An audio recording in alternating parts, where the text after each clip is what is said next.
Ok. Boa tarde. Queria só pedir, nós íamos dar início à sessão ao primeiro painel da sessão da tarde. Já temos cá a maioria dos nossos convidados oradores e já está cá o keynote speaker. Portanto, passava de imediato a palavra ao Dr. Pedro Norton de Matos, a quem agradeço a presença na nossa conferência.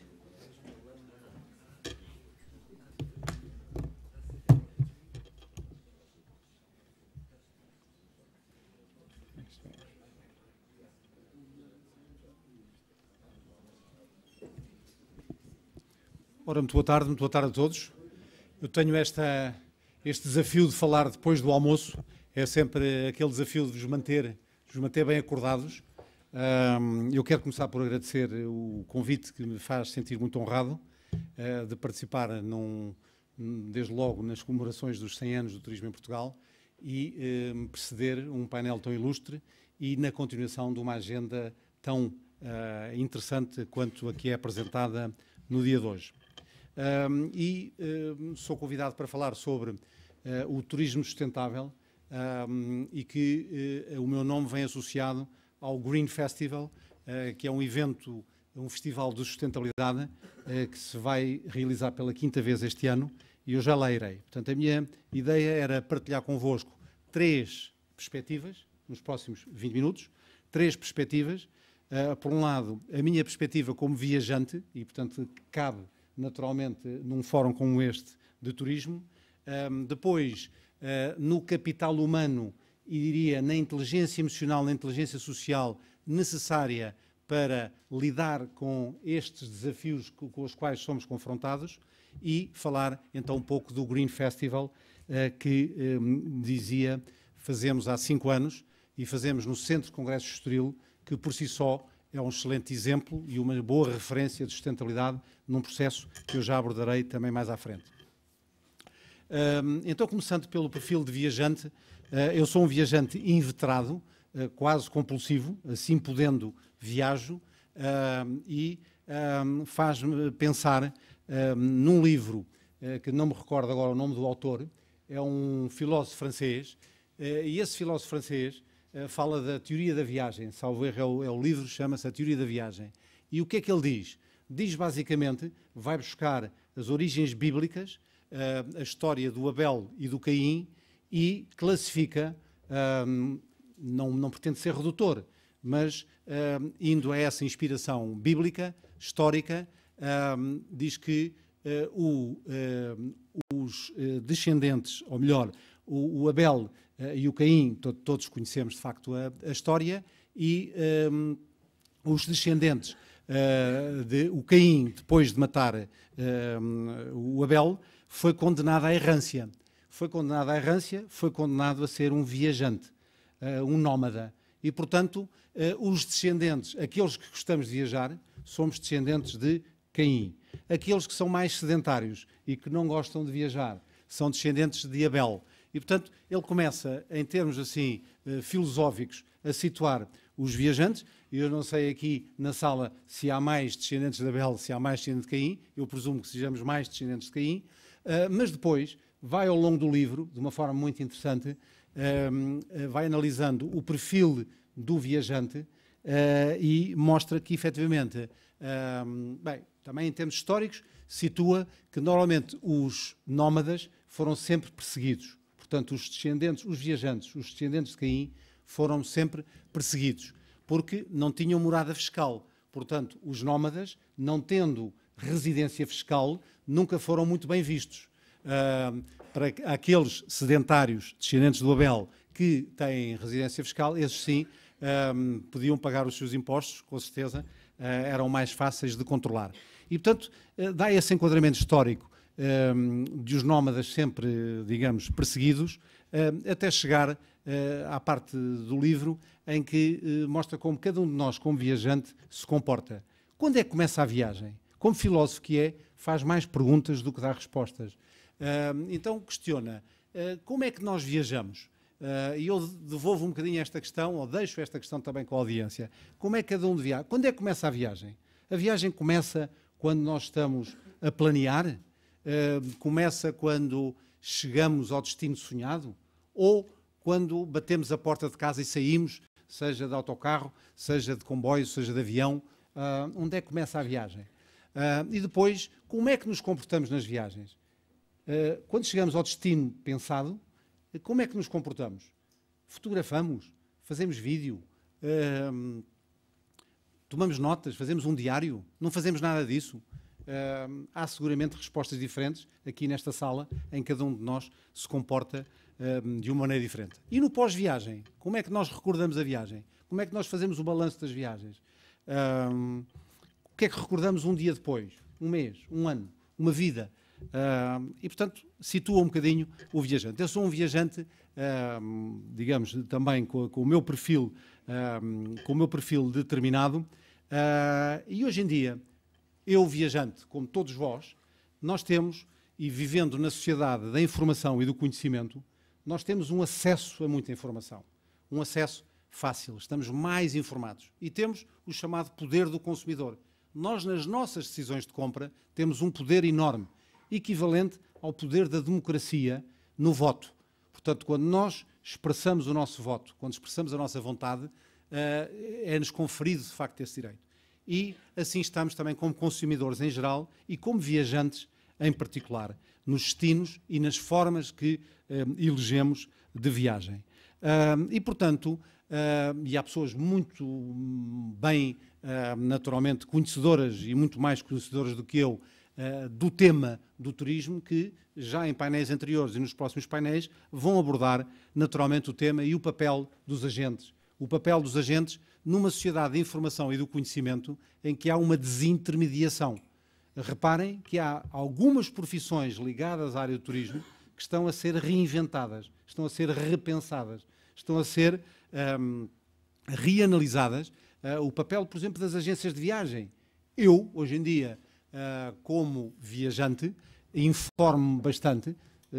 Um exemplo, recentemente, não foi há muito tempo, fui à Etiópia, e fui à Etiópia profunda. E, portanto, além da Etiópia, dos roteiros turísticos, uma Etiópia um bocadinho mais profunda. A minha maior fonte de informação, mais do que as agências, e há as agências especializadas em turismo de aventuras, chamemos-lhe assim, mas, mais do que qualquer agência, eu fui a vários sites da internet. Fui, por exemplo, ao site de fotografias. Eu sou fotógrafo amador, gosto muito de fotografar.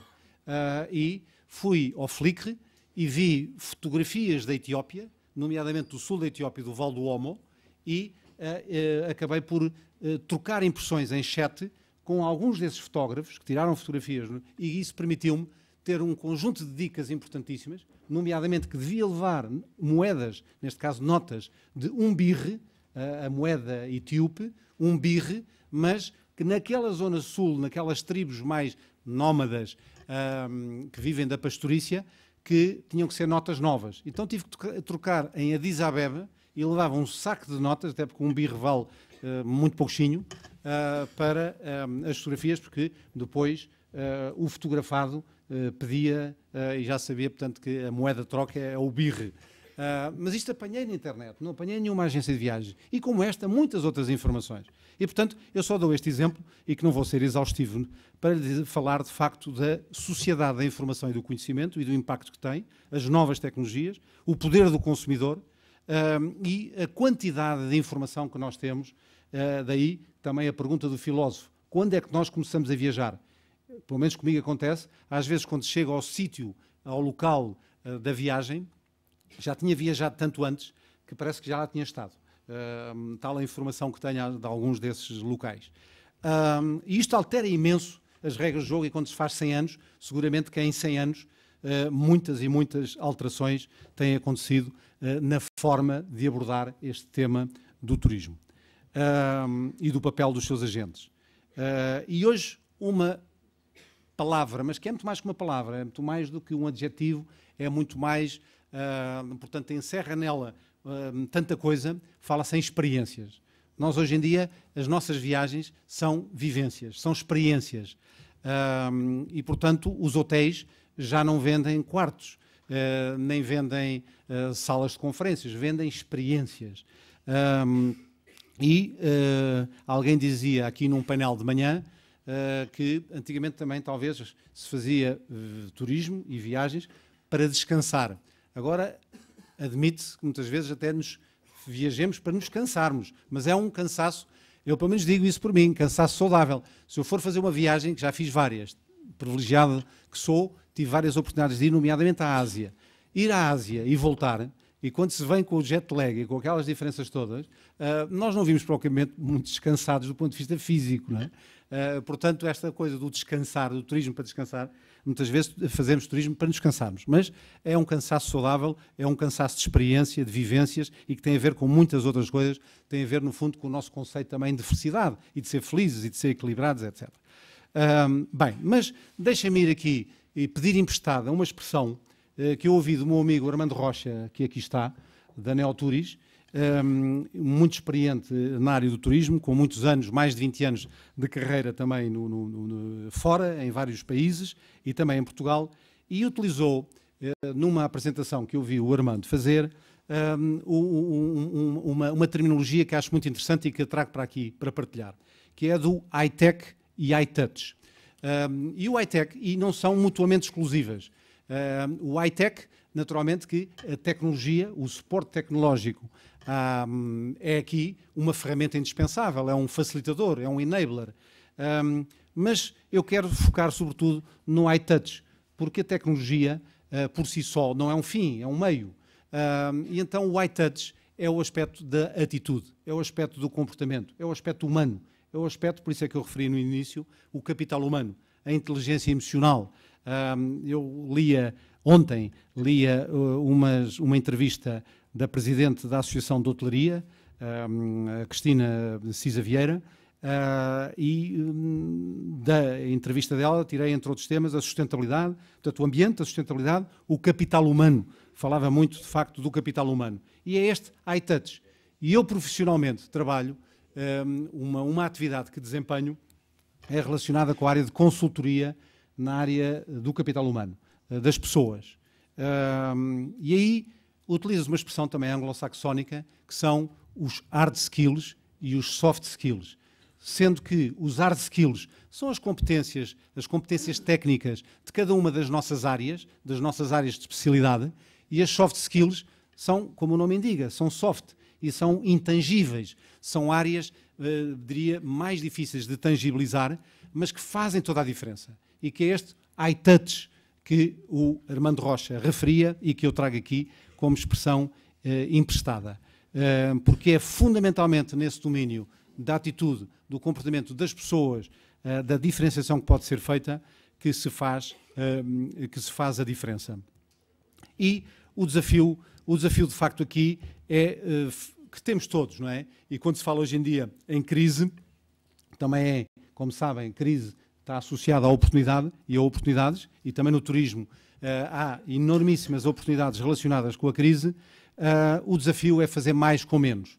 E vamos seguramente nos painéis a seguir verificar que os presidentes das regiões do turismo, o grande desafio que têm é de fazer mais com menos. Mas também temos nas nossas empresas, também temos nas nossas organizações. E esse é o desafio da sociedade, é nós fazermos mais com menos. Portanto, significa eficiência, significa menos desperdício, significa, nomeadamente, que a energia humana, a energia das pessoas, a energia desta do high touch, seja canalizada para o objetivo estratégico, para a visão que se tenha. E um dos grandes desafios, seguramente, é o desafio do desafio organizacional. E dizer só que, em termos de perspectiva histórica, e eu vejo que aqui há um conjunto de pessoas, diria, por definição, heterogénea, mas vejo muitos estudantes e vejo pessoas com mais, digamos, experiência, e acho muito interessante que seja uma audiência desta natureza, para dizer que, historicamente, nós crescemos, todos os que estamos aqui, incluindo os mais jovens, nós crescemos numa estrutura piramidal, numa estrutura de referência piramidal e hierárquica, em que, desde logo, a família, que na nossa matriz judaico-cristã é o nosso referencial mais importante, e, portanto, nós nascemos e crescemos numa estrutura piramidal na família, os mais velhos têm um ascendente, um carisma sobre os mais novos. Depois vemos igualmente na escola, na estrutura da escola, conselho diretivo, professores, alunos, é toda uma hierarquia. Vemos nas instituições militares, por definição, hierarquias muito marcantes, muito marcadas, e depois vemos nas empresas tradicionais. E, portanto, essa é a nossa matriz de referência, hierárquica. Mas, em termos organizacionais, nos últimos anos, foram-se assistindo a outro tipo de estruturas, de forma de organizar, nomeadamente a matriz. Eu trabalhei em várias multinacionais e já há uns anos que me habituei a viver em matriz. Matriz significa, por exemplo, que poder ter mais do que um chefe, mais do que uma chefia, ter responsabilidades horizontais, transversais, e ter responsabilidades verticais. E já vão ver porque é que eu trago isto à baila. É quando, por exemplo, no turismo, e cada vez mais a estrutura orgânica do turismo leva à integração, à cooperação entre diferentes entidades. Desde logo o AICEP e o turismo, mas há um conjunto de entidades que terão que cooperar e viver em matriz. E, portanto, a matriz tornou-se uma realidade para a maior parte do mundo organizacional, mas, para além da matriz, a rede, o viver em rede. A tecnologia permite-o, e não é só o fenómeno das redes sociais. Já agora, recordar só que o Facebook tem 7 anos, há 8 anos não existia Facebook, portanto, o Facebook tem 7 anos, mas a rede, a tecnologia permite que, efetivamente, se trabalhe em rede, é possível estar 2 ou mais pessoas a trabalhar no mesmo documento em locais remotamente distantes, nas antípodas, aqui na Nova Zelândia, na Austrália, podemos estar, como sabemos, a trabalhar o mesmo documento, e isto tem um impacto enorme em termos organizacionais. Portanto, reparem, temos a estrutura piramidal, temos a matriz, temos a rede, e depois temos um fenómeno que eu chamo as pirâmides invertidas. E o que é que são as pirâmides invertidas? E eu acho que nesta sala há também aqui um bom espelho. É que na área da sustentabilidade, e entenda a sustentabilidade nos 3 pilares, económico, social e ambiental, os 3 pilares, na área da sustentabilidade, e pegando no exemplo do ambiente, na área da sustentabilidade são as gerações mais novas que estão mais informadas do que as gerações mais velhas. A minha geração, eu não fui educado em grande sensibilidade na área, por exemplo, do ambiente. E até conto de forma anedótica, mas eu, por exemplo, e hoje em dia é incapaz, porque sou birdwatcher, mas quando ia caçar passarinhos com a pressão de ar, esses crimes contra a natureza, mas quando o fazia, punha chumbos, o chumbo da arma, na boca. E estou aqui alguns adultos que seguramente fizeram o mesmo. Hoje em dia, com a informação que há, chumbo, metal pesado na boca, é algo, de facto, completamente anti-indicado em termos de qualquer critério de saúde. Da mesma forma, quando se partiam os termómetros lá em casa, eu, os meus irmãos e o resto da família disputávamos o mercúrio para juntar as bolinhas do mercúrio. Ora bem, o mercúrio entra-nos pela pele adentro, é altamente nocivo, é um metal pesado que nunca mais é eliminado. Eu, às vezes, quando vou pesar na balança, sei que uma parte daquele peso é do mercúrio e do chumbo que inalei. Mas para dar exemplos de que, no domínio da sustentabilidade, hoje em dia, faz-se no ambiente um inquérito a adultos letrados e pergunta-se a cor dos caixotes de lixo, do amarelo, do azul e do verde, e os adultos hesitam, engasgam-se e atiram um bocado ao calhas alguns dessas cores. Agora, as gerações mais novas, a vossa, e indicando muitas das pessoas que estão aqui, digamos, com idade universitária, escolar, mas e depois ainda os mais novos, sabem de cor, sobretudo os mais novos, a cor dos caixotes de lixo, e são eles que dizem ao pai, ao mãe, ao avô, ou avó, e ensinam. E, portanto, há este fenómeno das pirâmides invertidas. E reparem o impacto que isto tem na sociedade. Dou-vos aqui um exemplo. Hoje em dia, se nós tivermos um problema de saúde e formos ao médico, o que é que fazemos? Se for um problema de saúde que não seja uma gripe normal, que seja algo, nós ou alguém da nossa proximidade, nós vamos à internet e informamos tudo sobre essa saúde. E quando nos sentamos à frente do médico, já questionamos o médico e acham que os médicos acham graça, acham piada a esse diálogo, perguntem. Não sei se há algum médico na sala, mas se não, todos temos amigos ou familiares conhecidos que são médicos e perguntem se eles acham muita graça que o paciente chegue e que tenha a informação para disputar e perguntar porquê este tratamento e não aquele outro, etc, etc. E eu trago estes exemplos e para ligá-los ao turismo e para ligá-los à sociedade da informação e do conhecimento e ao poder do consumidor, que em primeira e última análise é quem decide. Mas para vos dizer que estes modelos organizacionais, a pirâmide, a matriz, a rede, as pirâmides invertidas, não se sucederam uns aos outros, coexistem no nosso dia-a-dia. Cabe-nos a nós viver este desafio de coexistência com estes diferentes modelos. Isto exige muito mais do que a inteligência chamada do QI.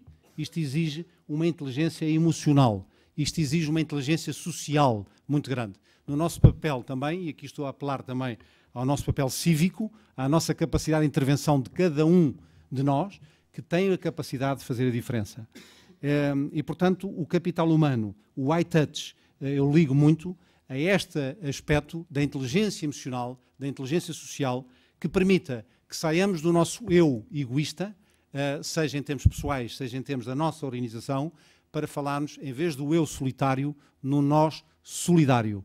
De um nós, como os espanhóis dizem, nosotros, que é o eu que cresce com e através dos outros. O nós solidário.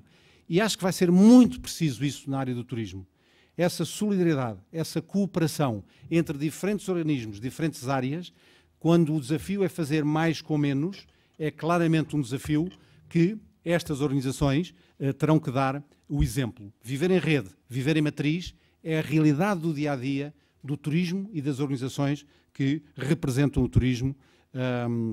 E, portanto, eu diria que se exige, que se espera que efetivamente tenham essa capacidade de trabalhar dessa forma. E é um bocadinho contra a natura, atenção. Por isso é que eu digo, a nossa matriz judaico-cristã é toda ela muito mais hierárquica. E o que está aqui a ser pedido é uma nova inteligência, uma inteligência emocional, uma inteligência social para lidar com estes desafios de fazer mais com menos. Falar então um bocadinho do Green Festival para terminar estas breves notas. O Green Festival vai para a 5ª edição, vai-se realizar em setembro no Centro de Congressos do Estoril, de 26 a 30 de setembro, é de uma quarta a um domingo. Estão desde já todos convidados para estar, e para estar não de uma forma passiva. O apelo do Green Festival é dizer: você faz a diferença. Cada um de vós tem a capacidade no cotidiano de fazer a diferença. E, sendo o tema da sustentabilidade, nós temos, durante esses 5 dias, variedíssimos temas para variedíssimos públicos, famílias, empresas, variedíssimos públicos, e nas famílias do bisavô ao bisneto, e, portanto, para as 4 gerações, e temos um dia dedicado ao turismo. Temos um dia dedicado, já nas 2, 3 últimas edições, fizemos um dia vertical, chamemos assim, um dia de turismo sustentável, em que meio-dia é mais a área das conferências e dos congressos e da organização de eventos sustentáveis, que é uma área que está a ganhar, a ter um cada vez maior reconhecimento, e no outro dia experiências de turismo, de diferentes visões, de diferentes perspectivas, no turismo sustentável. E deixem-vos dizer que, enquanto organizador, temos um desafio enorme, que é, temos mais conteúdos do que capacidade de os expor. E, portanto, neste momento temos mais pedidos, seja de regiões de turismo, seja de instituições ligadas ao turismo, agências, hotéis, etc., do que propriamente capacidade. E o que isto é um indicador muito forte da importância que tem este tema da sustentabilidade. Aliás, deixem-me dizer-vos que a sustentabilidade já não é um tema, e eu venho muito do mundo das empresas, do mundo organizacional, e já não é as empresas já não têm a opção de tenho uma estratégia ou não de sustentabilidade. É sim ou sim. É só o como. Neste momento, o que se discute nas empresas é como ter uma estratégia de sustentabilidade. Nos traz 3 vertentes. Deixa agora dizer-vos que a tendência porque se fala muito na linguagem de economista, e é a minha formação académica, fala-se muito no bottom line, na última linha, que é a linha económica ou financeira. E a tendência é cada vez mais falar-se no triple bottom line.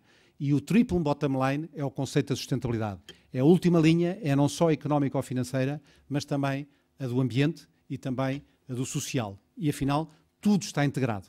Tudo está integrado, como muitos projetos eloquentemente demonstram, e no Green Festival há a oportunidade de mostrar muitos desses projetos.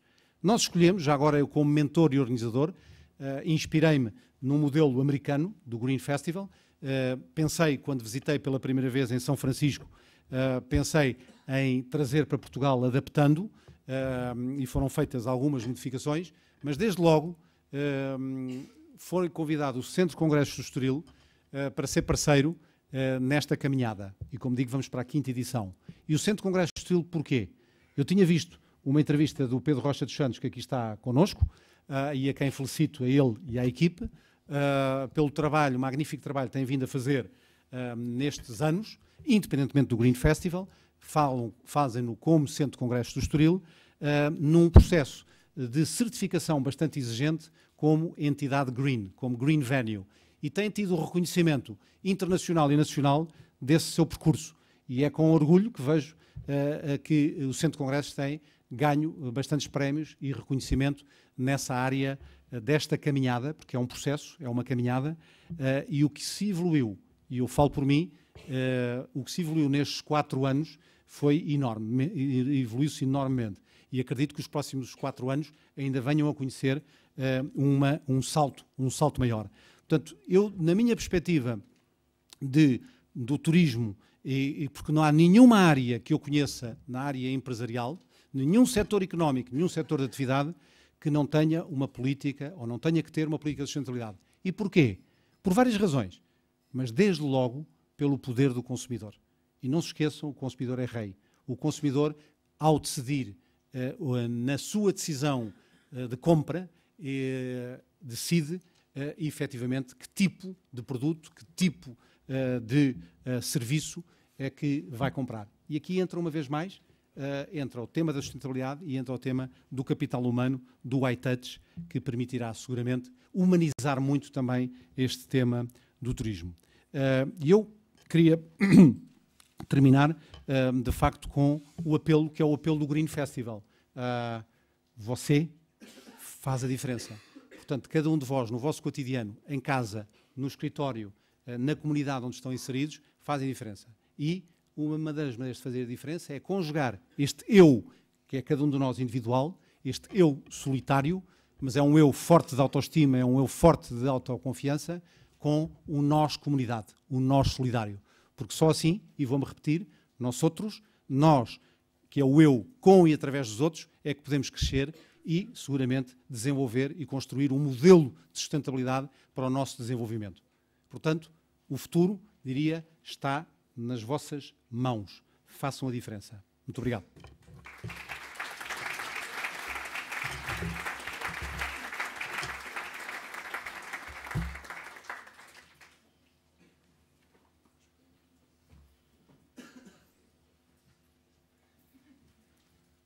Ok, doutor, obrigado pela brilhante apresentação.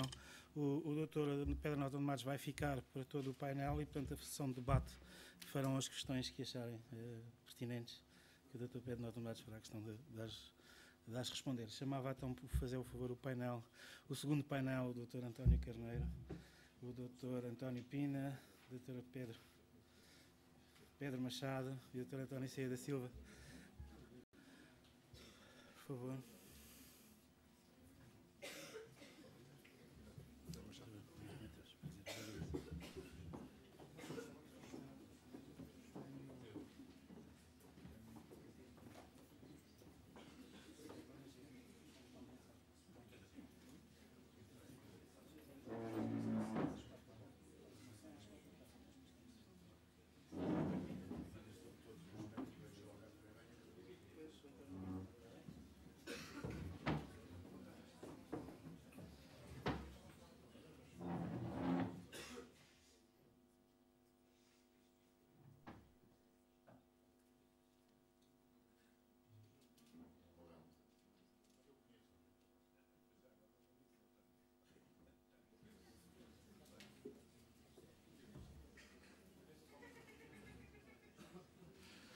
Bom,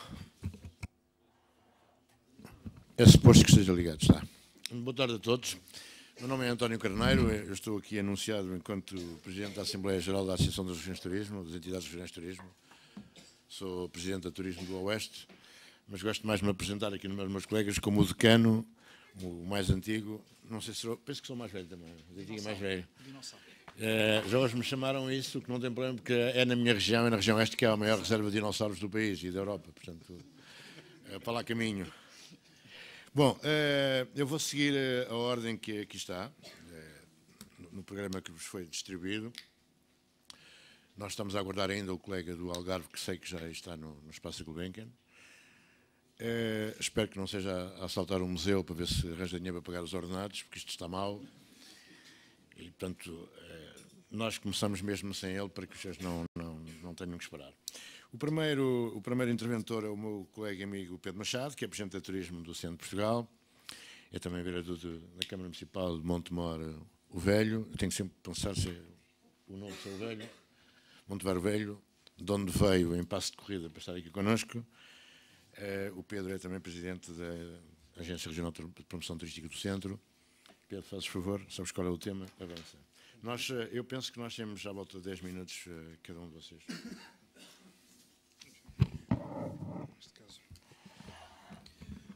Muito obrigado. Em primeiro lugar, agradecer naturalmente o convite que me foi dirigido para poder aqui estar presente, de alguma forma partilhar também aquilo que é a visão das organizações regionais de turismo.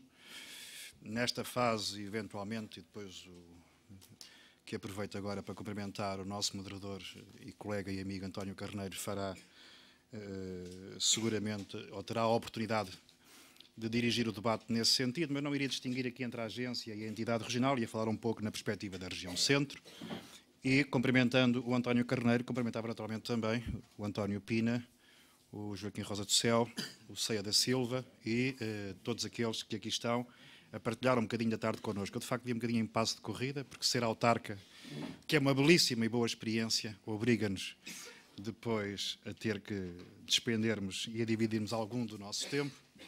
Mas iria, nesta primeira intervenção, essencialmente balizar a minha perspectiva sobre o turismo regional, as organizações regionais do turismo e, em particular, os desafios que se colocam numa primeira abordagem, deixando para o debate aquelas que fossem as questões que, eventualmente, até da agenda, da ordem do dia, que hoje conhecem, mas que, para mim, não são, de facto, as mais importantes. A primeira tem a ver com uma constatação óbvia, e até porque estão muitos jovens na sala, de poderem perceber e partilhar de que o paradigma do turismo, no momento que estamos a viver, é claramente diferente daquele que, por exemplo, eu me confrontei quando, há 6 anos a esta parte, me fizeram o desafio de vir integrar aquela que eu considero uma das companhias de intervenção do terreno, que são, de facto, as organizações regionais do turismo. E o paradigma que me é confrontado hoje é, por um lado, uma alteração profunda na procura e, simultaneamente, também uma alteração profunda naquilo que é o espectro da oferta. Quero dizer com isto que, do lado da procura, nós hoje assistimos a 3, 4 notas que eu considero muito relevantes para quem está a jusante, a planificar, a planear e, eventualmente, a estruturar e que não pode deixar de as ter em cima da mesa. Primeiro, a alteração da estrutura demográfica que hoje, e ouvi aqui há bocadinho parte final da intervenção que me antecedeu, daquele que é o consumidor do turismo.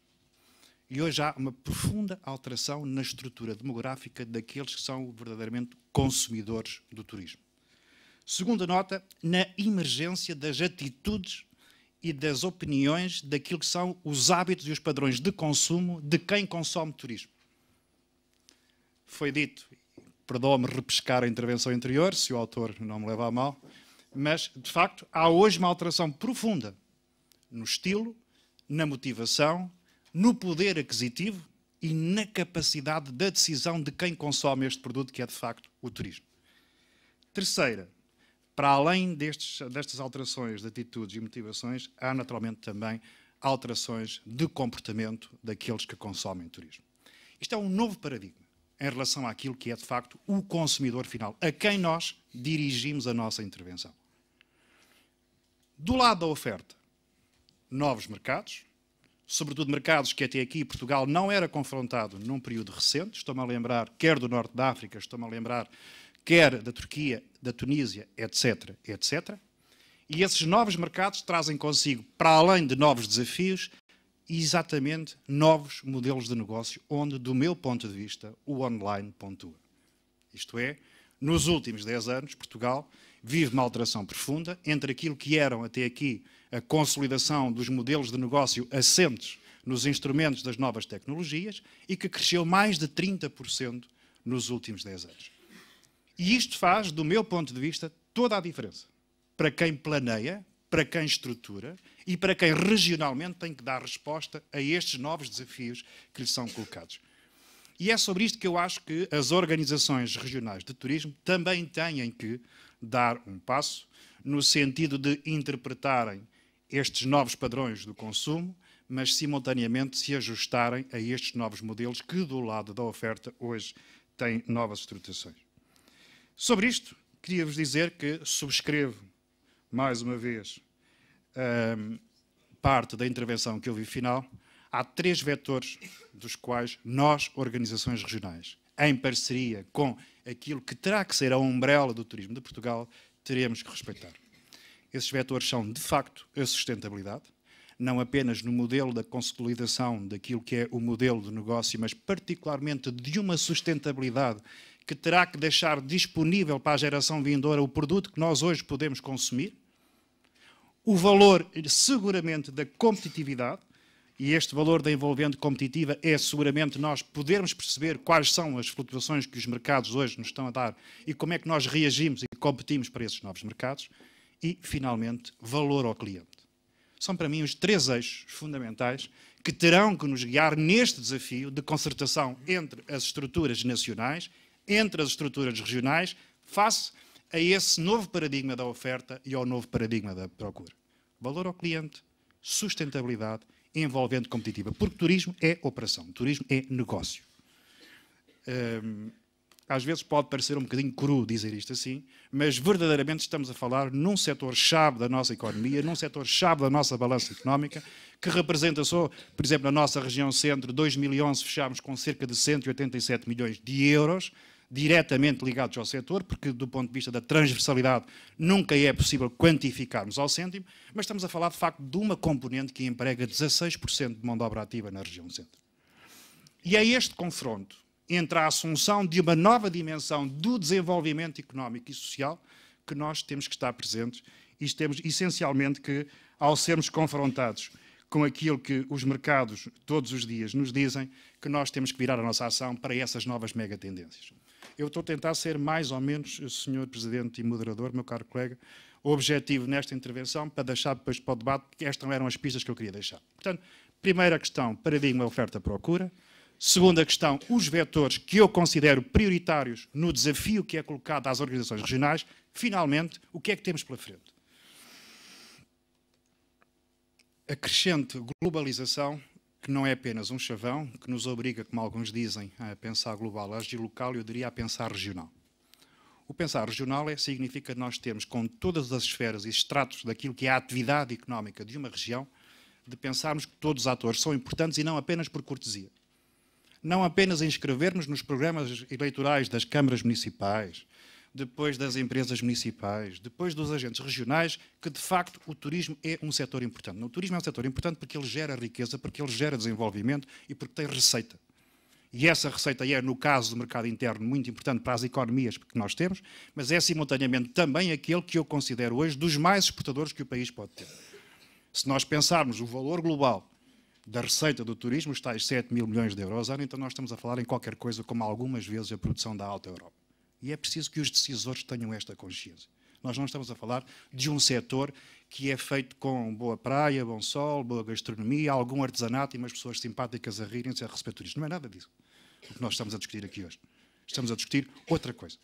E, portanto, esta ideia de que a globalização veio também para o setor significa que nós hoje estamos em concorrência direta com o mundo. Desta mesa, destes iPads, deste smartphone, etc., etc., nós podemos estar a visualizar, e bem, o Oeste, as berlengas, mas podemos eventualmente estar com o nosso amigo Sei em Évora, no Dubai, etc, etc. Ou seja, hoje as novas tecnologias introduzem esta dimensão de que o custo passa a ser pelo tempo e não pela distância. Segunda mega tendência tem a ver, cada vez mais, do meu ponto de vista, que a ênfase será colocada na velocidade, na eficiência, na segurança e na conveniência. Isto é, um destino que se quer afirmar e posicionar, quer para o mercado interno, mas particularmente para os mercados externos, tem que ter assente o seu posicionamento nestas quatro dimensões. Terceiro aspecto, deixo os outros depois para o debate. E mais uma vez, no orador que falou um bocadinho, não tenho dúvida nenhuma, eu chamo-lhe aqui uma expressão um bocadinho banal, mas que diz mais ou menos isto: cada vez mais o cliente vai dar cartas. Isto é, cada vez mais o turista, o consumidor final, é ele que determina, é ele que decide o preço, é ele que influencia o mercado, é ele que influencia as opções da oferta, é, no fundo, o cliente que chama a si a capacidade de decisão do insucesso e do sucesso de muita da atividade turística de muitas instituições.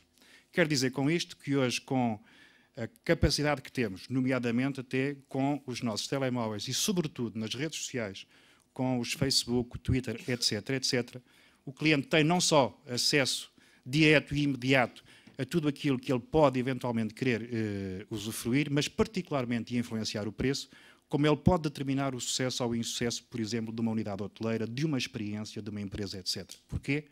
Quando nós, conectados hoje com mais de 3,5 milhões de portugueses através do Facebook, colocamos uma boa ou uma má experiência dentro daquilo que é a nossa capacidade de influenciarmos a rede social, nós estamos a determinar, quer a montante, quer a jusante, o sucesso ou o insucesso daquilo que pode vir a ser uma boa experiência na área do turismo.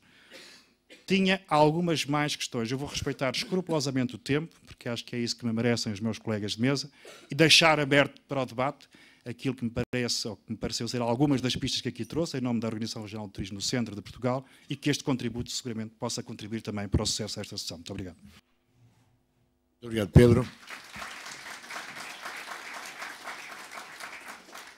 Bom, este é um conjunto de considerandos em que seguramente todos estamos de acordo, portanto, admito que a mesa fará um esforço para não se repetir, e eu peço ao meu colega Joaquim Rosa do Céu, que é o Presidente da Entidade Regional de Turismo Lisboa e Valtejo, que, na medida do possível, possa também adaptar de maneira a evitar algumas repetições. Muito obrigado. Não tinha combinado nada com o Pedro, mas não vou repetir.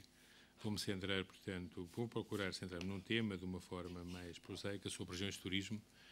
É este o desafio que nos é colocado e sobre a perspectiva do presente. E vou procurar centrá-lo falando de regiões e falando de turismo, procurando falar mais de turismo do que de regiões, até porque de regiões muito se tem falado ultimamente e nem sempre bem e nem sempre de forma prudente. Mas para dizer que este tema é um tema de sempre, é um desafio constante, mas que ultimamente se tem centrado quase exclusivamente, como disse, numa discussão sobre regiões, e de forma talvez muito errada. Contrariando, portanto, esta opção, eu permitia-me pedir-vos que tivessem paciência para poder falar mais de turismo, sem omitir as regiões, mas colocando-as num segundo plano, e focando no seu papel, de como elas podem servir para enquadrar e conferir, essencialmente, geografia ao turismo. É esse o seu papel essencial. Até porque, como sabemos, não existe turismo sem território, e isto é um dado comum, ou uma geografia que lhe dê referências, e que lhe dê conteúdos, e que lhe dê ofertas. E, portanto, o primeiro ponto é, seguramente, começar pelo das fronteiras. Até porque, muitas vezes, nós somos tendentes a reduzir tudo a essas mesmas fronteiras.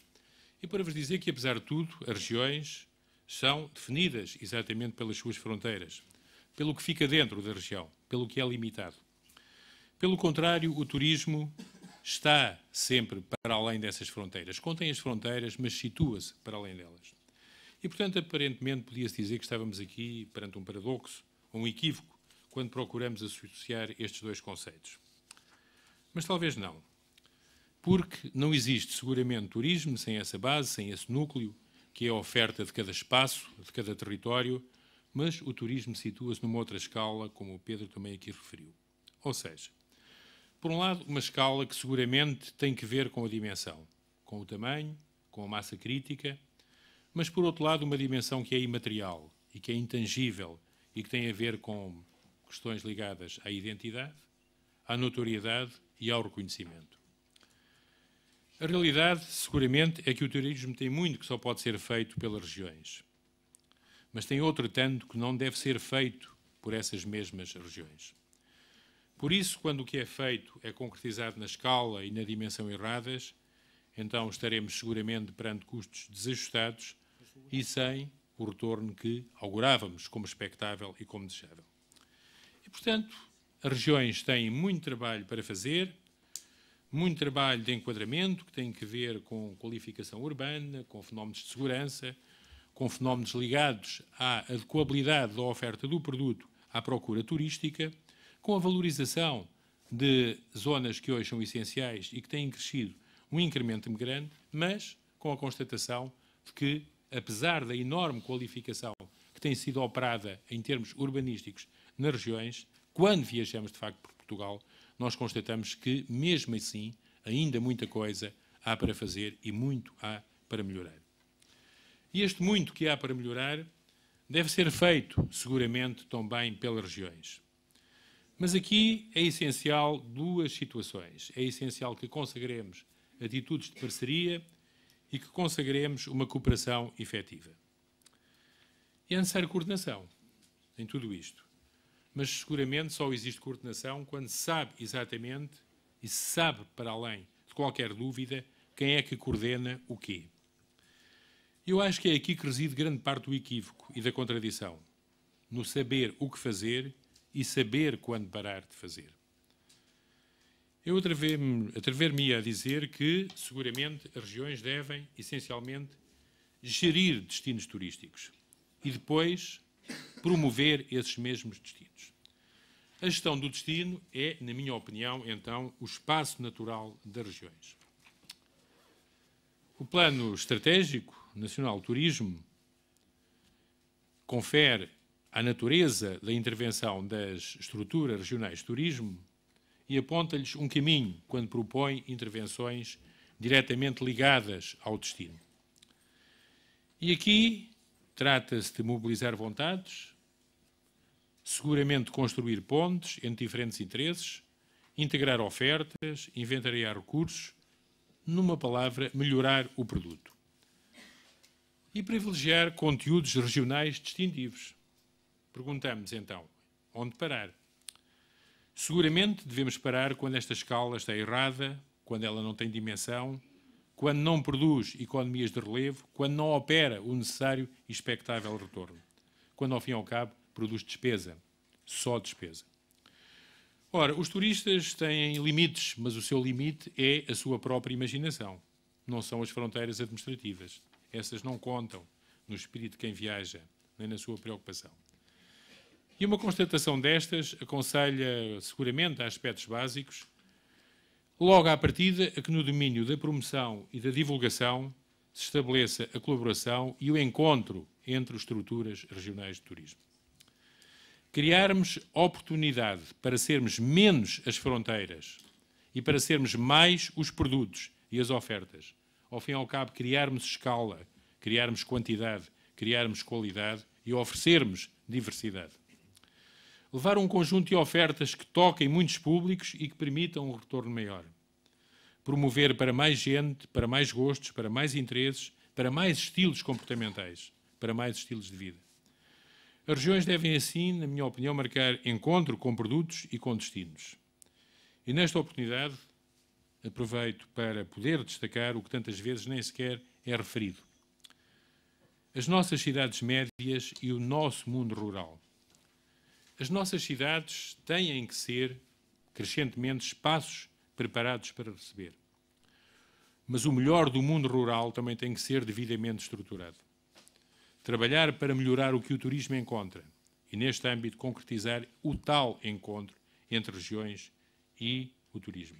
Ao fim e ao cabo, há aqui um desafio que é primário, mas trata-se de uma substituição desejável e efetiva de um paradigma, que é o paradigma de chegar e partir, para colocarmos em seu lugar o chegar e ficar. O chegar e ficar quando se visitam múltiplas situações de oferta nas nossas regiões. E estas múltiplas situações de oferta são absolutamente decisivas serem consagradas, porque elas complementam o melhor que nós podemos oferecer. E este melhor leva-nos seguramente a uma outra situação, que sustenta uma grande questão relativamente, e que é transversal às regiões de turismo, que é a coesão. O princípio da coesão. Portugal é um país desequilibrado. E hoje, de forma crescente, nós constatamos isso. Começamos a ter preocupações crescentes e endémicas com este desequilíbrio. E acontece também o mesmo no turismo. As regiões são, aqui nesta matéria, seguramente um último fator de integração e de possibilidade de redução das assimetrias. E acho que aqui têm um papel essencial a desempenhar. Portugal não pode continuar a ser um país apenas com 2, 3 destinos turísticos, com 3 destinos turísticos. Portugal é um país, e nós dizemos isto diariamente no nosso cotidiano, que é tão diverso, mas que depois perde oportunidades quando se diminui. Este país, quando se encolhe, quando se reduz ao que já é visível, não está seguramente a trilhar um bom caminho e não está seguramente a gerar fenómenos de sucesso que nós todos almejamos, desejamos e que o país precisa. Por último, e também para respeitar as questões temporais, não podia deixar de considerar um tema atual que hoje está muito na ordem do dia e que eu disse que deixava para o último lugar. Fala-se muito no modelo e há hoje questões ligadas ao número e ao modelo das regiões. Quantas regiões devemos ter? São 5, são 11, são 19? Ao fim e ao cabo, quantas serão? Eu ouço falar nisto e pergunto-me a mim próprio, mas será que isto é assim tão importante? Será que este é o tema que conta nesta matéria? O número de regiões? Bom, pessoalmente acho que a discussão do número é uma discussão um pouco etérea e que o que importa essencialmente falar é sobre o que queremos realmente da estrutura regional de turismo, das entidades regionais de turismo. E, na minha opinião, devemos ter, e assumo isso com clareza, entidades gestoras de destinos, mas gestoras de destinos a sério, com competências claras, com responsabilidade, que não seja só sobra de competências de outros e circunstanciais espaços de oportunidade. E daí a necessidade de um modelo. Na verdade, seguramente, é essa a discussão que faz sentido e é essa a discussão que o turismo precisa e espera. Com competências claras e distintas, seguramente. Com coesão, propondo lógicas de equilíbrio, de integração, que são essenciais. Ao fim e ao cabo, entidades regionais de turismo que, ao gerir destinos, prestem um serviço e contribuam para o que realmente faz a diferença, a experiência que o turista vive, porque é essa experiência, e só ela, que constrói uma opinião sobre o país e nós precisamos, seguramente, como de pão para a boca, de muitas opiniões favoráveis sobre o país. Muito obrigado. Muito obrigado, Dr. Rosa do Céu, altamente cumpridor do tempo distribuído. Ceia da Silva, o meu querido colega Ceia da Silva, eles são todos queridos colegas, eu só usei o querido colega para Ceia da Silva, mas calhou. Que eu trato com especial cuidado porque ele é o vice-decano, aliás, repararem para os nossos cabelos. Não, o colega Pina é da minha idade, não é que tu não tinhas chegado e disse que era o mais velho, não sei se és mais velho. O Ceia da Silva já me acompanha também nestas andanças há muitos anos. Presidores, como sabem, a entidade do Regional Turismo do Alentejo. Passo para você, Silva. Bom, o nosso amigo Carneiro, antes de mais nada, boa tarde, vai ter que me controlar o tempo, porque eu não trouxe nem discurso escrito, nem tableta, como é que se chama aquilo, aí muito giro. E, portanto, quando eu ultrapassar o tempo, estou... Bom, em primeiro lugar, boa tarde. Há 3 questões prévias que eu aqui queria colocar. A primeira, fiquei muitíssimo satisfeito. A segunda, fiquei muito triste. E a terceira, fiquei apreensivo. A primeira foi que ontem também. Mas ontem apanhei uma tosse horrível, uma gripe fantástica, assim, não me digas que fui só eu. Hoje ouvi aqui umas colegas que estão para aqui, para este lado também com tosse, portanto fiquei satisfeito, é sinal que não deve ser assim muito perigoso. A segunda questão, que obviamente me deixou muito, mas muito triste, é que eu não tenho um tablete destes, pá. Apesar da região do Alentejo ser a melhor região do mundo, mas não temos ainda estas coisas de programação. E a terceira que me deixou muito apreensivo foi quando tive a ocasião de verificar qual era o título aqui desta comunicação, e é uma perspectiva do presente mais institucional. E aqui sim é que eu disse, e agora? de que é que eu vou falar. O que é isto? Uma perspectiva do presente mais institucional. Isto não é fácil, mas vamos tentar aqui, qualquer coisa se há de arranjar. Bom, em primeiro lugar, caro Presidente da Comissão das Comemorações dos 100 anos do Turismo, as minhas felicitações por estas iniciativas. Nós habituamos a falar da sociedade civil, habituamos a falar da academia, mas depois não dizemos o óbvio. Parabéns. É um registro nós termos a ciência e a sabiência e a academia connosco, na área do turismo, em reflexão, em discussão e em debate, para que possamos também colaborar em conjunto. E parece-me que esse é um princípio básico e, portanto, a todos vocês que organizaram estas comemorações, os meus agradecimentos enquanto Presidente de uma entidade do Jornal de Turismo. A segunda nota para os alunos de turismo. Estão aqui, fundamentalmente, alunos de turismo. Eu digo isto muitas vezes para também vos criar um espírito que é importante ao da área do turismo. Aqui há uns anos ia para turismo quem não tinha notas para ir para direito ou para determinado tipo de cursos que se valorizavam mais profissionalmente. Essa não é hoje a opção.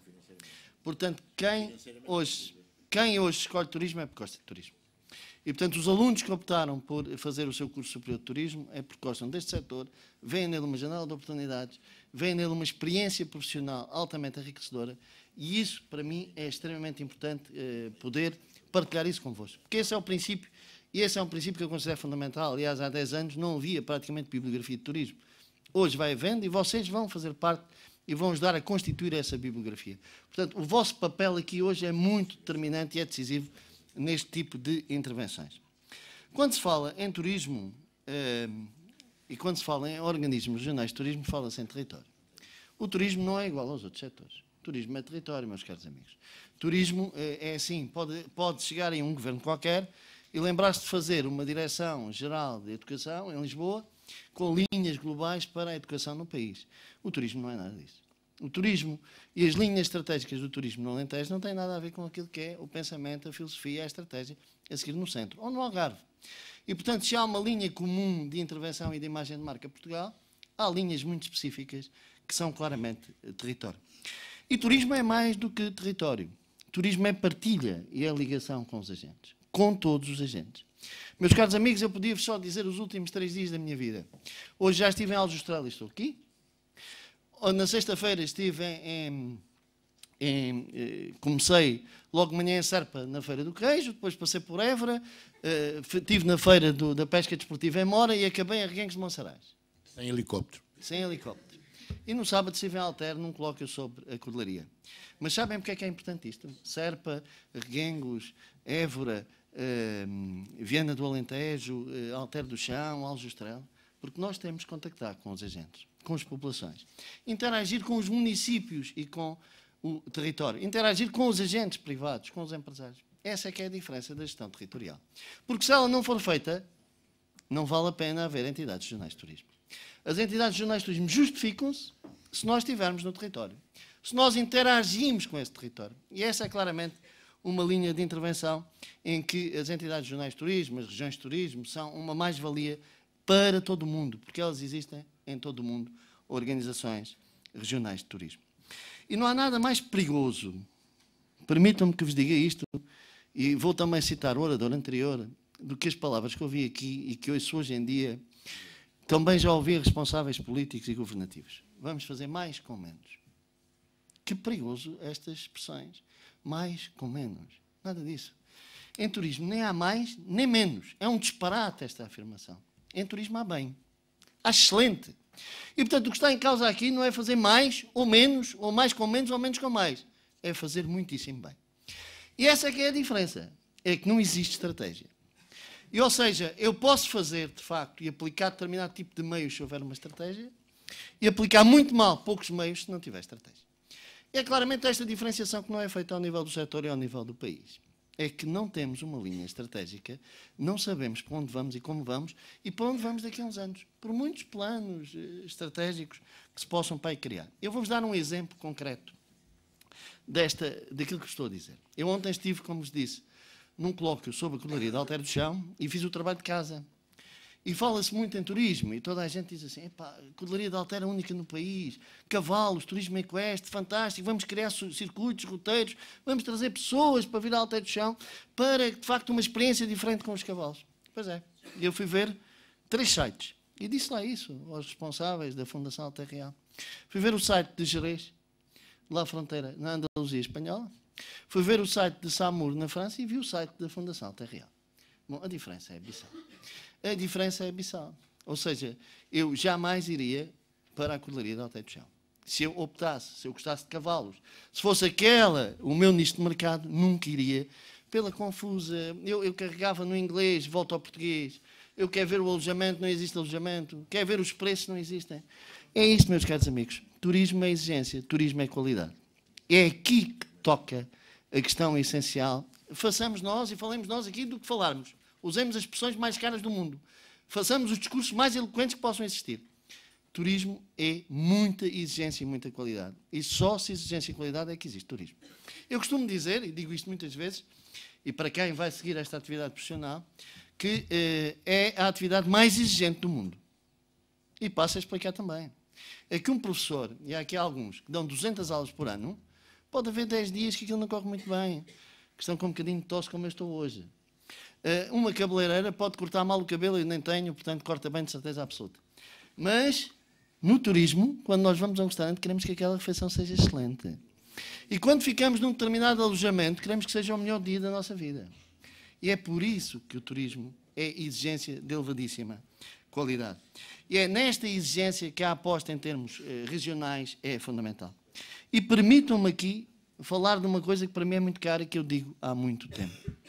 Este país, e é aqui que as entidades regionais de turismo e regiões de turismo tinham a entrar, necessita daquilo que eu designo por planeamento estratégico monitorizado. Porque não basta haver um planeamento estratégico, não basta haver o tal pente. É necessário que ele seja monitorizado ao momento. O tal pente, que foi feito há uns anos, diz que o Alentejo não pode ir ao Brasil, mesmo que os brasileiros venham ao Alentejo. Porquê? Porque nós fazemos planos extraordinários, estratégicos, e colocamos lá nas prateleiras para vocês, nos cursos de turismo, poderem fazer pesquisa. Nada disso. Nós temos que ser, e aliás foi aqui dito hoje, e dito também por orador anterior, a volatilidade dos tempos modernos. A evolução, hoje o Facebook é ao segundo que estão a seguir imagens da nossa presença aqui em qualquer sítio. E, portanto, nós temos que acompanhar isto ao momento e temos que ter a capacidade de fazer essa reestruturação. E é por isso que as entidades regionais de turismo têm um papel decisivo nesse planeamento estratégico. Porquê? Porque ninguém conhece melhor o terreno e o território do que as regiões de turismo. E tem que participar nesse planeamento. No dito pente, nós não participámos. Não fomos ouvidos. Não tivemos uma participação. Então, e depois vêm dizer que o mercado para o Alentejo não pode ser o brasileiro. Se não ouviram quem está no terreno, quem conhece os agentes, quem conhece os empresários, quem articula com os municípios. Portanto, não basta fazer planeamento estratégico. É necessário que ele seja monitorizado e que seja discutido com os agentes. Outra questão de competência fundamental para as regiões de turismo, que nunca, e vou-vos dar também 2 exemplos, porque eu sou extremamente pragmático, que é a nossa participação nos parceiros relacionados com o licenciamento turístico. Eu vou-vos dar 2 exemplos de 2 desastres. Um que já sucedeu e outro prestes a suceder no Alentejo. Até próximo da zona onde eu vivo. Sim, desastres, vamos perceber, enfim, aquilo que é a metáfora da expressão. Houve um determinado Presidente de Câmara que decidiu autorizar que um hotel que estava em Porto Alegre, em plena zona histórica, e a localização é o fator essencial num hotel urbano, seja em Manchester, em Nova Iorque, em Lisboa ou em Porto Alegre, e autorizou que esse hotel passasse para a zona industrial. Conta ao parceiro do turismo do Alentejo. Sabem o que é que sucedeu? Passado 2 anos está encerrado. Porquê? Porque nós não tivemos poder, não pudemos dizer, o nosso parceiro não foi vinculativo. E ninguém sabia melhor da componente turística, do erro estratégico que aquilo significava do que nós. Porquê? Porque estava em causa a construção de um conjunto de apartamentos e de especulação imobiliária que nunca se chegou a verificar. Segundo erro que está aí previsto, e eu falei isto com o promotor há dias, está prevista a construção de um hotel de 4 estrelas em Alpalhão, a 10 km das termas de Nisa, que é outro disparate autêntico. Eu disse ao promotor, porquê é que você não faz o hotel junto às termas? Porque valoriza as termas e valoriza o hotel. E resolve 2 problemas estruturantes daquele território. Pois bem, mais uma vez, a posição do turismo do Alentejo não foi ouvida. Caríssimos amigos, planeamento estratégico. A nossa decisão importantíssima na valorização e nos parceiros que nós fazemos, porque conhecemos o território e conhecemos o setor. Mas há uma outra questão que eu também não podia deixar, sabendo que estou a passar largamente os 10 minutos, mas há uma questão que eu não podia deixar de vos dizer, que é a questão da promoção. A questão da promoção hoje, há duas questões que eu considero decisivas e que falo há muito tempo delas. Escrevo artigos há muito tempo sobre isto e que também nunca foi ouvido. Primeiro, fala-se muito da marca Portugal. Fala-se muito de um conjunto de produtos portugueses. Mas, caríssimos amigos, a promoção dirigida e a promoção integrada é decisiva para este país. E dessa forma nós pouparemos, não só, e aí sim, faremos mais com menos, ou melhor, faremos melhor com menos. Esta expressão soa melhor aqui no meu português. Faremos melhor com menos, que é termos essa promoção integrada. O que é que eu quero dizer com isto? Eu não posso aceitar que os vinhos do Alentejo vão a feiras no Brasil, na China, na Índia e noutros locais sem que vá ao destino. Porque o dinheiro está investido. Eles estão a fazer esse esforço financeiro. Eles já lá estão. Eles gastam o dinheiro nessas participações. Pois bem, o que é que nós não poderíamos ganhar em termos de dimensão de presença se o turismo estivesse associado a essa presença dos vinhos, como podia estar associado ao calçado, à moda, a tantos produtos portugueses. Ou seja, esta promoção turística integrada era decisiva na melhoria da presença institucional do país e das regiões. E a segunda questão é a promoção turística dirigida, que finalmente foi preciso a França, que é só o principal destino turístico mundial, para vir dar razão ao que o Conselho da Silva diz há muitos anos. A França não esteve na Fitur em Madrid. E não esteve na Fitur em Madrid, e é só o principal destino turístico do mundo, e a Espanha é só o principal mercado para a França, até que é um país vizinho. Porquê? Porque tem um recurso finito para a promoção. E os agentes franceses, e bem, decidiram apostar decididamente em Barcelona. E, portanto, aquilo que era o esforço promocional e de investimento que iriam fazer em Madrid e em Barcelona, fizeram não só em Barcelona, com uma presença muito mais forte. Ou seja, quando nós ouvimos dizer, vamos apostar no Brasil, o Brasil é um continente, vamos lá com 100 mil euros. Vamos apostar em Espanha 100 mil euros com 100 outdoors. São mosquitos. Isso nem atrapalha, nem sequer dá tosse aos espanhóis.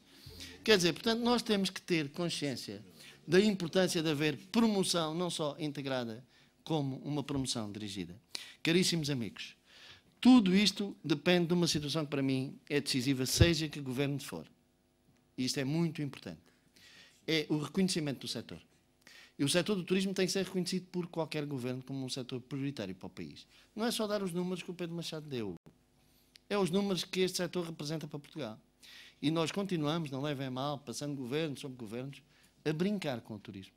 Eu acho que o turismo não é hoje reconhecido como merece. E é esse reconhecimento que é fundamental para que possamos dar passos em frente. Espero não vos ter desiludido. Estarei depois disponíveis para as perguntas. Muito obrigado. Obrigado, Sr. Senhor. Queria, em nome dos alunos, agradecer o esforço que fizeste para falar sem sotaque alentejano. António Pina, também tenta falar sem sotaque de Olhão. Depois podiam pedir um queijo de Sérpia, era mau que eu não trouxe. Depois era António Pina, Presidente da Entidade Regional de Turismo do Algarve, o nosso destino continental mais consolidado. Faz favor, António. Muito boa tarde a todos. Muito obrigado pelo convite que me fizeram. Quero dirigir-me particularmente aos alunos e às alunas, ou às alunas e aos alunos, porque isso faz-me recordar uma fase muito boa da minha vida, foi quando eu fui professor. E, portanto, não me levarão a mal aqueles que, não sendo alunos, e são um bocadito mais velhos, mas mais novos do que eu, provavelmente, se eu disser e estiver constantemente, ou quase constantemente, a me dirigir aos mais novos. Porque me vou dirigir ao futuro. Vou-me dirigir ao futuro. Depois de ter ouvido estes 3 leõezinhos a falar sobre turismo, estes 3 bons amigos, eu deixaram para o último, deve ser de propósito, isto é maldade. Isto é maldade.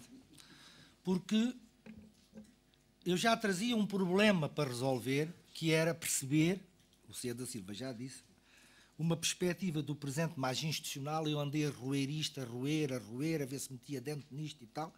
Bom, tive alguma dificuldade, mas esse é o defeito, é meu, com certeza. E depois de ouvir estes 3 colegas, fico naquela posição e vou começar por contar uma anedota. Turismo é alegria. Hein? Turismo não é tristeza, o turismo é alegria.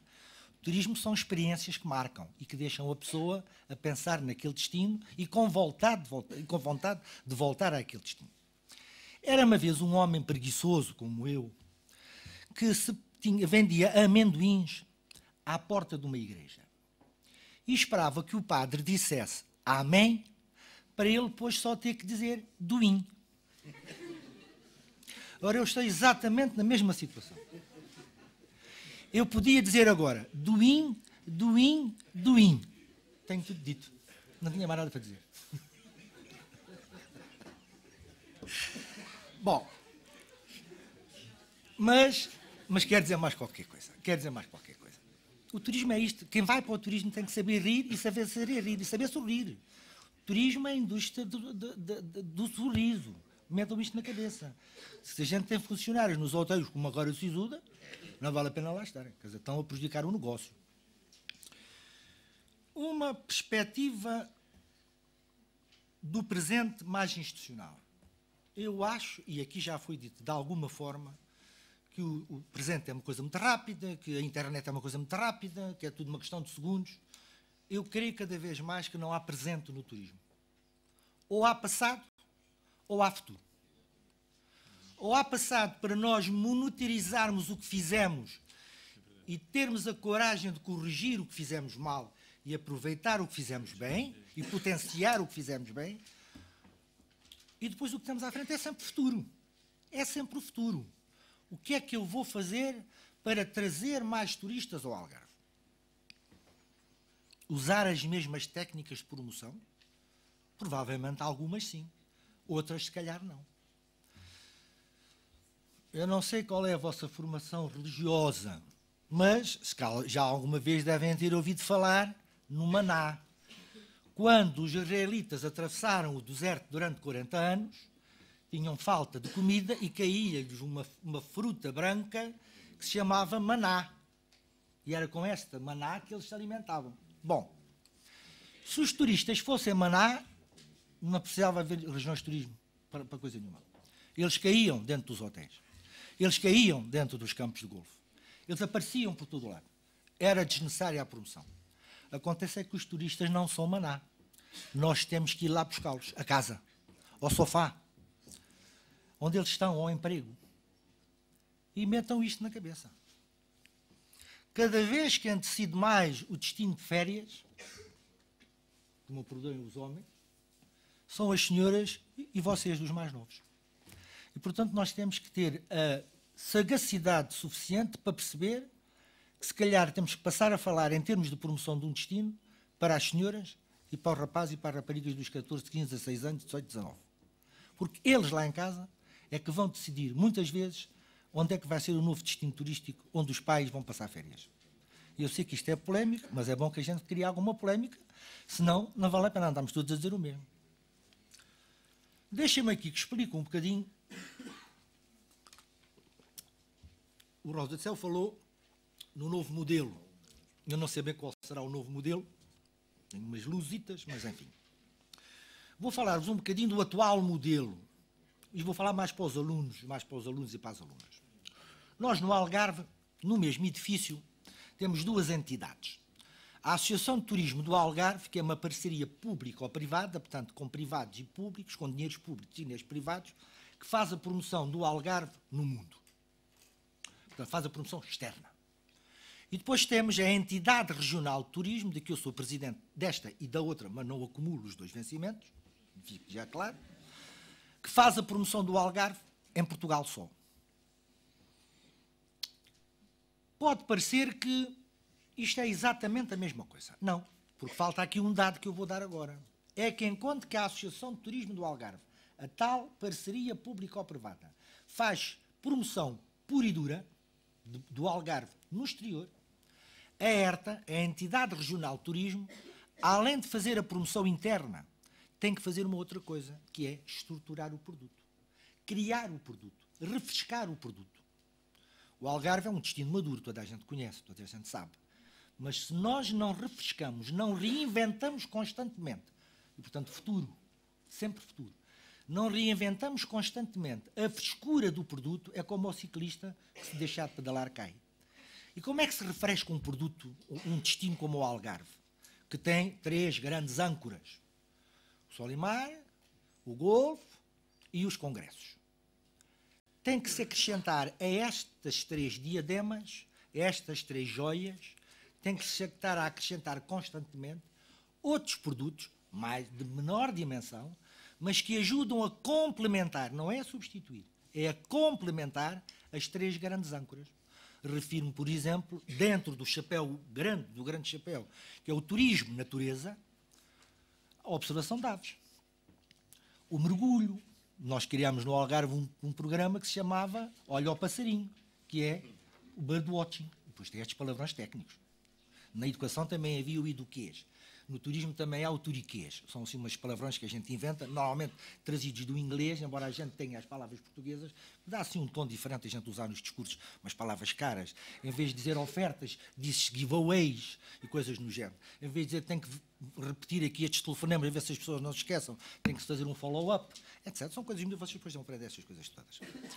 Bom, dizia eu que é preciso constantemente estar a encontrar novos produtos que venham complementar e aumentar o brilho do destino maduro. O birdwatching, os mergulhos, não sei se têm visto ou têm ouvido que brevemente vão ser afundados 3 ou 4 barcos da Marinha, velhos barcos da Marinha, depois de tirarem de lá os cabos e tirarem o gasóleo, etc., à frente de Portimão, para criar um museu submarino, um museu dentro d'água. Para quê?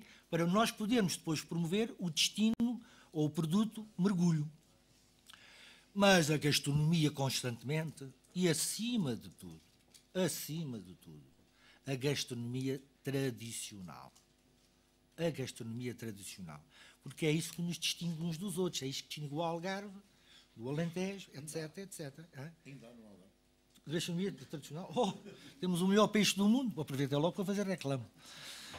Portanto, são estes novos produtos, o ciclismo, etc, etc. São estes novos produtos que têm que estar constantemente a ser criados, e isso é a ERTA que os cria, para depois poderem refrescar os produtos mais maduros.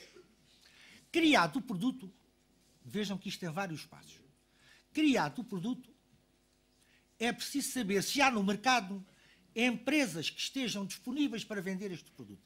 As pequenas e médias empresas que fazem as excursões, fazem os passeios, etc, etc, etc. E depois temos que fazer a promoção do produto. Vendê-lo. Trazer as pessoas para vir ao produto. Como faz o Douro. Estão ali a olhar. Como faz o Douro. E todos nós fazemos nos nossos produtos.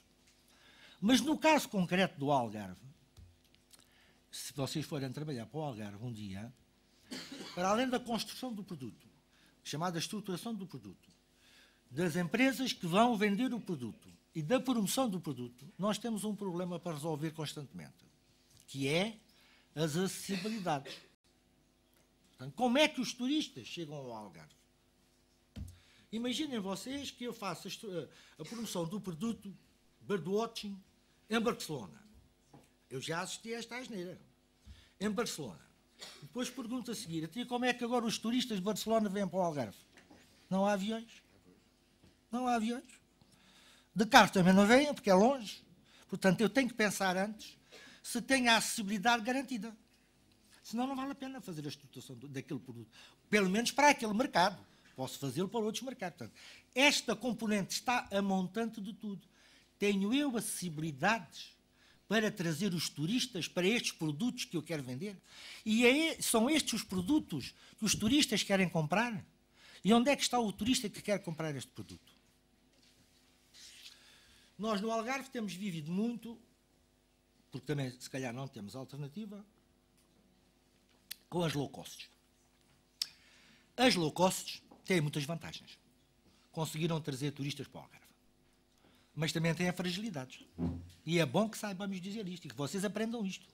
Vocês estudam isto. Porque quando o turista vê numa low cost, nada me garante que ele esteja a comprar o quarto na hotelaria oficial.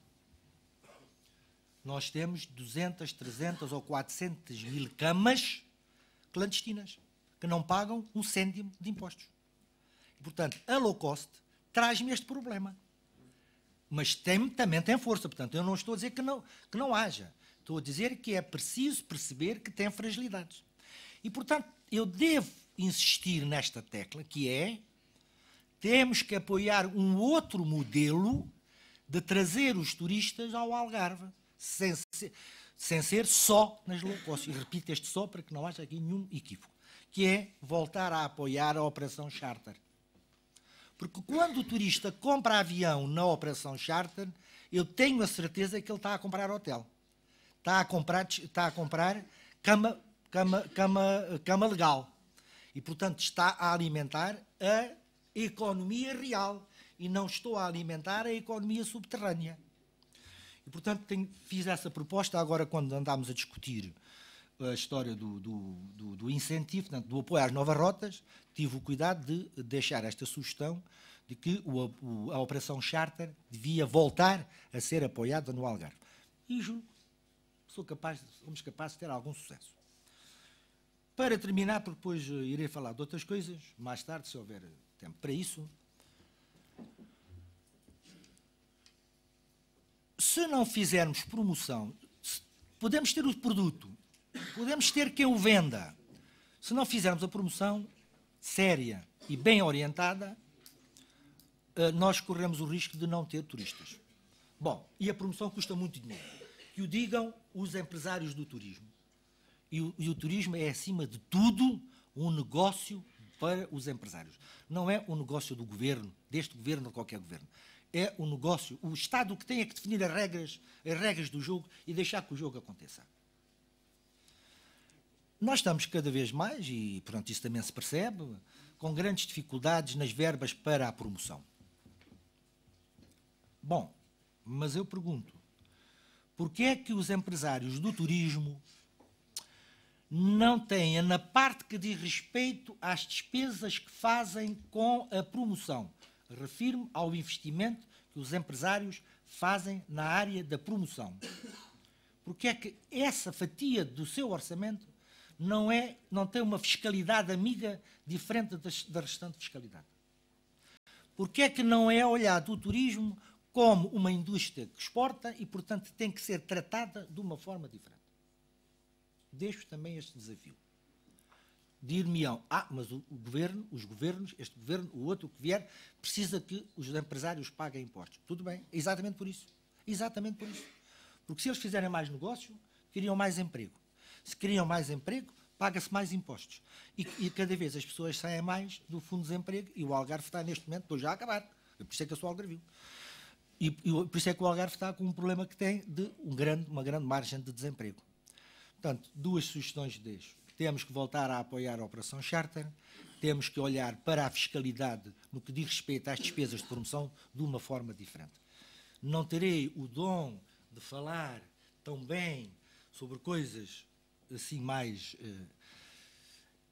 filosóficas que os meus colegas, mas eu tenho este problema para resolver, que é o desemprego no Algarve, e o turismo pode dar um grande contributo.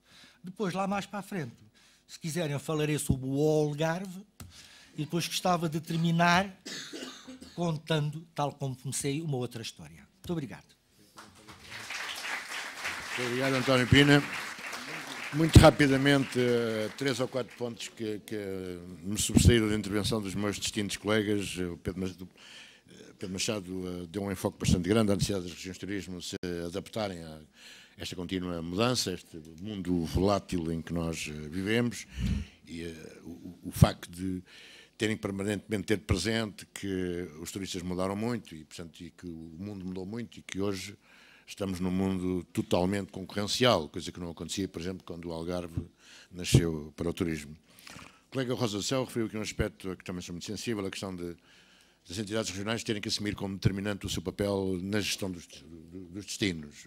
Sem dúvida que penso passa muito por aí, muitas das discussões que vamos ouvindo por aí são, nesse aspecto, injustas, na medida em que, e o Pedro também o referiu, na medida em que a ligação que as entidades regionais fazem, as regiões de turismo fazem às suas autarquias e às empresas, é este triângulo sem o qual não há um destino em condições e por vezes temos que chamar a atenção a coisas tão simples como uma deficiente recolha de lixo num determinado local, uma praia ou em condições de um acesso, etc. E, portanto, é a nós que as empresas batem à porta porque somos gabinetes mais abertos do que do próprio Presidente de Câmara e, portanto, lá está depois o nosso papel de ligação. O Ceia da Silva referiu aqui um aspecto extremamente importante, que a questão do planeamento, a questão da necessidade da monitorização do planeamento e a palavra monitorização é entendida aqui não apenas no sentido quantitativo do termo, ou da aplicação do termo, mas no sentido da permanente necessidade de se verificar se o documento estratégico é ainda estratégico, não é? O PENTE era um documento há 10 anos e, portanto, o mundo mudou a uma velocidade tal que, se tivéssemos que esperar 10 anos para a revisão do PENTE, não sei se foi essa a razão de o ter metido na gaveta, mas, de facto, é perfeitamente necessário um documento estratégico, mas, mais do que a necessidade de documento estratégico, sem dúvida, esse acompanhamento permanentemente ao que se passa no mercado para verificar da sua ainda ou não adequação ao mundo real, digamos assim.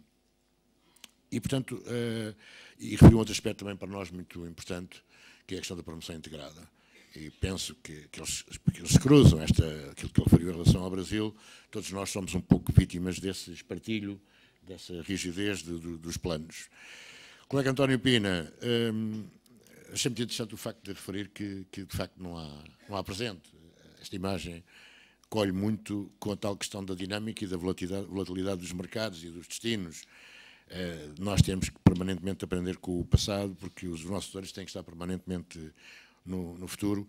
E introduziu aqui uma questão muito técnica, muito específica, que até para mim, de certo modo, é uma novidade, porque ela contraria, digamos, a análise mais académica, a questão da necessidade que o Algarve sente de repensar toda a estratégia em relação aos voos, com a recolocação em cima da mesa da questão dos charters. Transversalmente se sentiu a absoluta necessidade de uma política integrada. Eu costumo dar um exemplo caricato. A falta de uma política integrada, isto é, uma política interministerial no setor, e isto é algo que tem sido uma constante em todos os governos. Acho que se calhar não acontece desde o António Ferro, que é despacho com o Salazar, que vocês não sabem nem quem era o Salazar, nem quem era o António Ferro, mas têm a internet para ir ver. E há despacho com o Primeiro-Ministro, digamos assim, com o Presidente do Conselho, algumas coisas se resolviam. Neste momento, há de facto, muitas vezes, algum espartilho interministerial que leva a que isso não aconteça. Eu costumo dar o exemplo caricato do modo como se pagam, aliás, não pagam hoje as portagens. Já não me refiro à questão das portagens ou ao valor das portagens. Mas todos nós assistimos há dias, creio que na passagem de ano, ao que os espanhóis que foram ao posto de turismo de Vila Real Santo Antão diziam: aqui não volto mais. Porque queriam pagar e não havia condições para pagar. E, portanto, a introdução das portagens foi vista sob o ponto de vista estritamente financeiro, nem sequer levou em causa a questão de que somos um país com uma fronteira terrestre extensa e, portanto, os problemas que nós, uma vez telefonaram para a região do Turismo do Oeste, um operador da Galiza perguntando, queriam falar comigo, sobre gente, diga-me uma maneira, eu creio que até telefonei, Pedro, diga-me uma maneira de chegar a Óbidos. Não era sem pagar portagem, sem ter que passar por aquela coisa nova que há agora e tal. Para o Pedro, que me disseste na altura que depois pela A14, como é que chama aquela, não é? Descer pela A1 e depois cortar pela A14, de maneira a fugir aos pórticos que leitura, porque eles não tinham os aparelhos, o autocarro não tinha, foi logo naquela semana. E, portanto, isto é de facto algo muito que nos deve preocupar, esta luta pela existência de uma política integrada de turismo. A questão do sorriso, que o Pina falou, eu não resisto a dizer a alunos o seguinte: uma vez, talvez há 15 anos, 14, 15 anos, estive num congresso da Organização Mundial de Turismo aqui em Cádiz, aqui ao lado em Cádiz. E um egípcio académico falou, nós estávamos a chegar ao mundo dos computadores e da internet, que era uma coisa, tudo isso era muito recente, 14 anos, talvez 13, 12 por aí, e ele falava-nos do futuro como de um futuro dominado pelas novas tecnologias, e quem não estivesse dentro das novas tecnologias estava excluído e por aí fora. Vocês terão que fazer um esforço de abstração para perceber o que era falar disto há tantos anos, não é? Vocês agora nascem com isso. E terminou, fez uma intervenção enorme sob o ponto de vista técnico no que diz respeito ao papel das novas tecnologias no turismo, mas depois terminou assim. Nunca mais me esqueço uma frase muito curtinha. Mas não se esqueçam de que mais importante que isso tudo no turismo é o sorriso. É o acolhimento por um sorriso humano. Nenhuma máquina substituirá realmente esse papel do sorriso. E, portanto, a mensagem que nós damos sempre a jovens, quando estamos no meio deles, é justamente isso. Esta necessidade de terem isso presente e, para além de todos os conhecimentos técnicos que têm que ter, não se esqueça que, de facto, o acolhimento, a impressão que deixamos à chegada e à saída é extremamente importante para que os turistas se nos fidelizem. Veja ali o seu professor com o micro na mão. Disponha, eu acabei.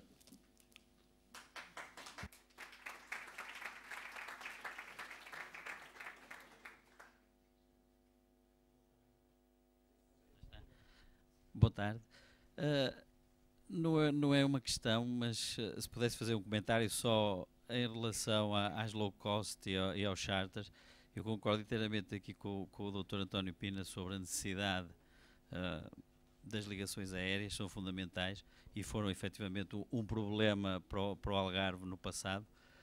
Contudo, não é pelo facto de eu ter estado envolvido na primeira grande operação de low cost para Portugal, a primeira em grande escala e muito diretamente envolvido, que vou dizer isto, mas eu acho que neste momento pensar em charters outra vez está completamente passado. Os clientes hoje em dia decidem de forma individual, estão cada vez mais individualistas, querem reservar para a internet e não querem estar obrigados a ir para o plano de refeições ou para o hotel A, B ou C integrado nesse pacote turístico. E é também um perigo, porque pode voltar a acontecer aquilo que aconteceu já ao Algarve, que uma determinada TUI com 10 charters chega à beira do operador hoteleiro e diz-lhe assim: ou baixa já a 20% ou tiramos todos os charters. E aconteceu que ficaram nas mãos deles e eles passaram os charters para a Turquia, passaram para outros sítios e voltarão a poder passar, porque quando eles dominarem a região com esse número e volume de charters e não o tiverem dispersos, controlam o preço. E nós não podemos deixar que isso aconteça. Existe, no entanto, uma terceira alternativa, que eu acho que essa é a mais sustentável, que é o apoio a novas rotas. Novas rotas, sejam elas low cost, sejam elas companhias de bandeira. Isso é o futuro e é esse que eu acho que é o futuro. Obrigado. Muito obrigado. António Pina, não sei se queres... De acordo. A estratégia, do meu ponto de vista, é não pôr os ovos todos no mesmo cesto. E, portanto, o Mário Freire acabou de dizer, é exatamente um outro cesto onde pôr também alguns ovos. Não posso estar mais de acordo. Agora, porque esta questão dos charters?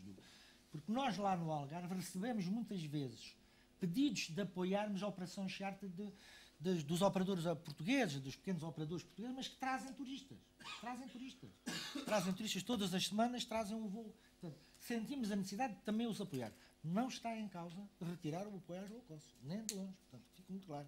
Quero ter ovos neste cesto, e quero ter ovos nesse cesto que acabou de falar também. Plenamente de acordo. Permita-me fazer.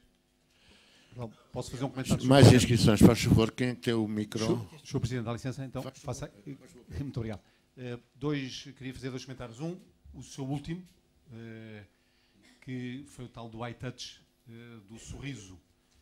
Eu falo também como turista, digamos assim, o tal poder do consumidor, e eu volto a locais onde sou bem recebido. E acho que, de facto, isso é fundamental e não tem a ver com as estrelas, ou não tem a ver com... Eu associo alguns destinos à simpatia, associo alguns destinos, de facto, à forma como sou recebido à entrada e como sou recebido à saída. O Algarve é todos nós, se me permite, no sentido em que lembro-me de uma altura do Algarve em que, uma altura áurea do Algarve, em que o turista nacional não era bem recebido, certo? E, portanto, não era recebido com sorriso, não era recebido... Eu não era presidente da região de turismo nessa altura. Também não, mas...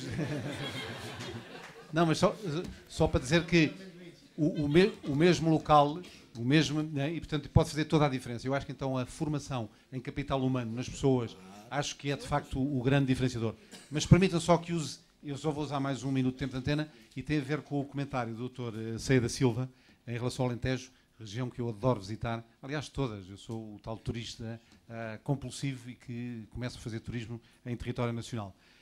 Mas eu tenho que reafirmar que se pode fazer mais com menos e que não seja só um jogo de palavras, porque também admito, como o Dr. Ceia da Silva, que depois da sua argumentação acabou por fazer melhor com menos. E isso também compro, que se fazer mais e melhor com menos. Mas eu gostava de deixar bem claro esta ideia